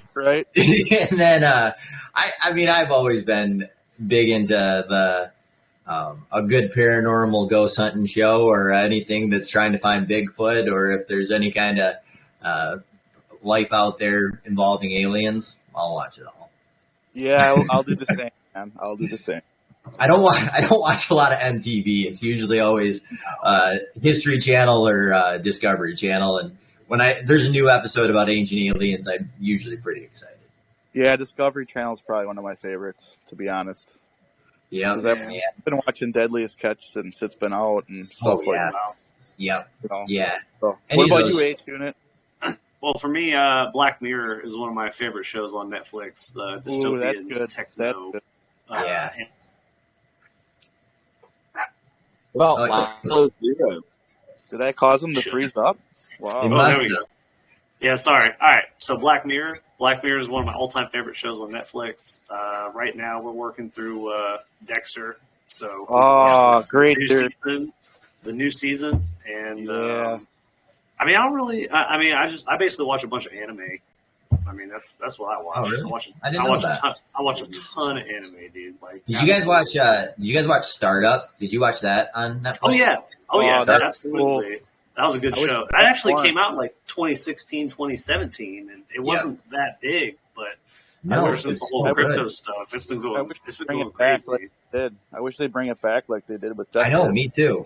Or Yeah, Manifest, yeah. I'm super excited though. Because I watch Ozark, and I think they announced the fourth season of Ozark, and then Yellowstone just released their latest. Like, if I'm gonna watch non-aliens, it's Yellowstone or Ozark. Get together for dinner, EJ, man. We watch the same stuff, dude. Done. All right. I'll Hey. order us both pizza. All right, man. Hey, that's all I had, guys. Keep up the great work, all right? Thanks, Cool, Brad. man. Appreciate it, man. We appreciate you, Brett. All right, cool. And all right, Tina, we started with you. We will end with you, Tina. Welcome back. I love Yeah, it. Yeah, sorry, I've got muted by you. I guess the mic went on while I was making dinner to the kids and everything. Oh, geez. Oh, okay. All right. I So don't the know. question for Tina then. Well, the final question will be a question for you. What are we making for dinner? Oh my gosh. Chicken wings tonight. Oh, nice. Oh. Yeah, with like General Tao sauce or Thai sauce and stuff like Yeah. that. We like spicy. Done. That was So, best answer of the know. day. And Best answer of the I day. came back on and you were talking about show. Did you ever watch Upload? No, I've not seen that. What's that on? So Upload? Netflix or Amazon? Amazon, I think. Okay. On Prime. Oh, yes. My wife Upload. watched it. She said that show was really good. That was about the lady whose husband died or whatever. And they upload his Yeah, consciousness exactly. into And like, you. I won't tell if you didn't see it. I won't tell you what happened when they upload because it's just freaking hilarious. Wow, that reminds me of Mr. Robot too. I love Mr. Robot. Yeah, that was a good show. Yeah. So We're have all- fun with the the other one. Like Dexter was good though. The end is good. Oh, Now yes. it's good since they did the new one. Yeah, we're only on episode 4, so no spoilers. We should we maybe definitely what we'll wanna do, watch. Age Unit. Maybe what we'll do is we'll talk to the admins and we'll get a some sort of vote going about the favorite show, favorite EverReflect top 10 or something like that for That would be community good. shows. There you go. Awesome. Well, thanks again, Tina. Appreciate you. Thank you, Yeah, Tina. guys. All right, Well- cool. So that'll pretty much wrap it up for us here today. Ever Baby is waking up from her nap, so I have to go take care of her and all that good stuff. So And everything as far as our announcements for today, we will be taking this YouTube video or taking this recording, uploading it to YouTube later today, and then the tests that we ran in the updates will be coming later today, as far as in the white paper, and then also on the website. So it won't Yeah. reflect right now; it will be later today. Yeah, absolutely. As always, guys, we appreciate all of your support. Lots of good questions. Let's keep this train rolling. So, and I want to acknowledge and thank you, H-Unit, because you are always a pleasure, and I enjoy staring at nobody else's face for the 2 hours on our little adventures of these AMAs. So thank you. And off the AMAs, the adventures. So it's always a lot of fun. So all right, we will be having some additional AMAs coming up next week. As EJ mentioned, we will be live for the launch. I don't know if we're going to do a pre-sale AMA. I don't think so. Well, we'll end up releasing some more stuff. We're going to at least be in voice chat. There will be some running around and kind of some stuff that we're having to do on the internet. So at least minimal voice chat for during pre-sale. And yeah, I think it'll be a lot of fun. All right, cool, man. Well, as always, thank you very much. We appreciate you, EJ, for giving us a great project to be an awesome part of. And yeah, until next time, guys, we're going to have a good time. Everybody have a wonderful Sunday. Appreciate you being here. Yeah, work out your fingers. Get ready for the pre-sale. All right, bye, guys. All right. Thanks, guys. Great job as always. Thanks, y'all.